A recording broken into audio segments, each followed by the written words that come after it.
Pengenalan dan latar belakang. Nama diberi Tan Sri Datin Paduka Dr. Ungku Siti Akhtar binti Ungku Abdul Aziz.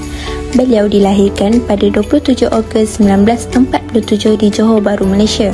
Dr. Siti Aziz mendapat pendidikan awal di Sekolah Menengah Assunta Petaling Jaya pada tahun 1958. Pada tahun 1970, beliau menerima ijazah sarjana muda ekonomi dalam bidang ekonomi analitikal di Universiti Pennsylvania. Kemudian beliau melanjutkan pengajian beliau ke peringkat sarjana dan doktor falsafah dalam bidang kewangan dan ekonomi antarabangsa pada tahun 1978. Beliau memulakan kerjaya sebagai penyelidik ekonomi di Pusat Penyelidikan dan Pembelajaran Bank Pusat Asia Tenggara pada tahun 1979 hingga 1984. Pada tahun 1998, beliau dilantik sebagai pemangku Gubernur Bank Negara Malaysia selepas Datuk Ahmad Mohamed Tun mengundurkan diri. Pada 1 Mei 2000, beliau dilantik sebagai Gubernur Bank Negara Malaysia ke-7 dan beliau merupakan wanita pertama dilantik dalam jawatan tersebut.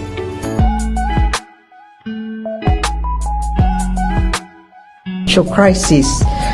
Despite this more challenging global financial and economic environment, Islamic finance has continued to remain on its growth trajectory. Tan Sri Zeti Akhtar Aziz mempunyai pengetahuan luas dalam bidang ekonomi sehingga dilantik menjadi Governor atas cadangan Tun Datuk Dr. Mahathir Mohamad, Perdana Menteri keempat Malaysia. In fact, when the Prime Minister at that time, Tun Mahathir, wanted to, when the Governor resigned and he asked me to be acting Governor, I said perhaps he should look for somebody who has expertise in the area of controls.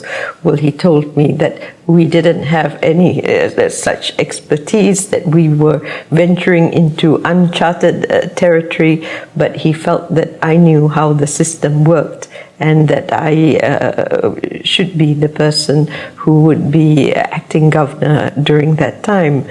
So I accepted. Kebolehannya dalam mengawal emosi memberi kesan positif kerana menunjukkan keberanian kepada pengikutnya dalam menghadapi cabaran ekonomi dunia.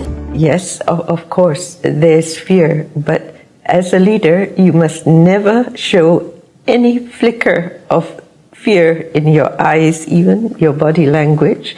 Teori kajian Ohio dapat dikenal pasti dalam kepimpinan Tan Sri Zeti Aziz, di mana teori kajian ini merupakan teori terhadap tingkah laku yang menunjukkan bahawa pemimpin memperlihatkan pengutamaan struktur dan timbang rasa yang tinggi menghasilkan kepuasan dan prestasi tinggi. Pada tahun 2000, ketika perolehan jabatan Sri Datuk Seri Ali Abdul Hassan kepada Dr. Zeti Akhtar Aziz, pengurusan organisasi dan sumber manusia telah bertambah baik dari semasa ke semasa. Having a team with diverse backgrounds and leveraging on the expertise that are in the different parts of the bank, this is what will allow you to really consider every angle and every aspect and to go over it very, very carefully. Of course, you cannot predict the outcomes, but if you know how the system works, then this is an important. Kepimpinan Tan Sri Zeti Akhtar Aziz.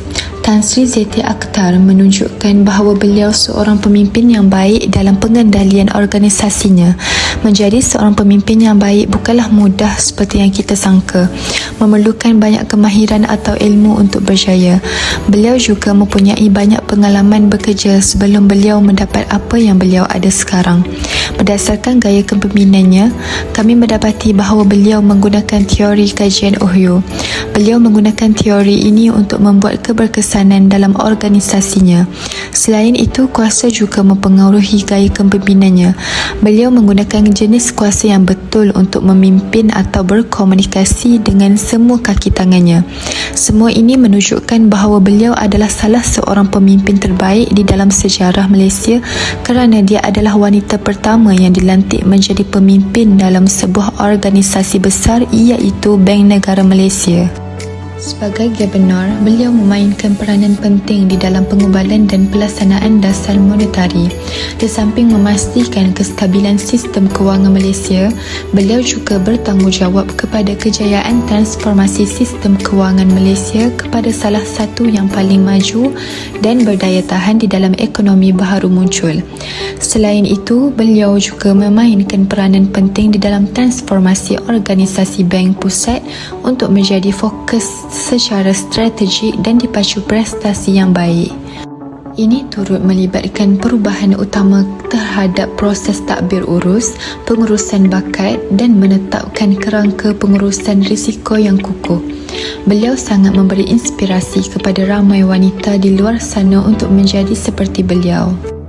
Pencapaian Zeti Akhtar dalam ekonomi dan kewangan memberi impak yang positif dalam menunjukkan kestabilan mata wang dan kestabilan ekonomi.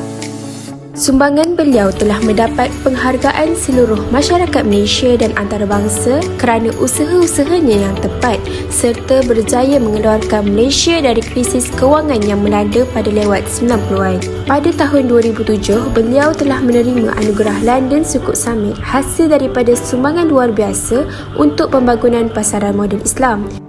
Seterusnya, berdasarkan sumbangan beliau dalam membangunkan kewangan Islam, beliau telah dianugerahkan anugerah Bank Pembangunan Islam dalam Kewangan dan Perbankan Islam pada tahun 2012.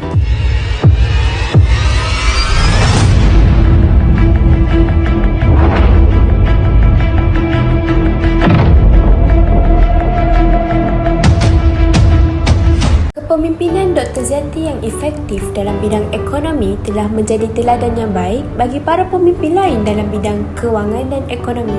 Secara khususnya, sumbangan besar Zeti Akhtar telah membolehkan Malaysia mara lebih jauh untuk memperluas sepadan kewangan Islam sebagai sebuah komuniti global.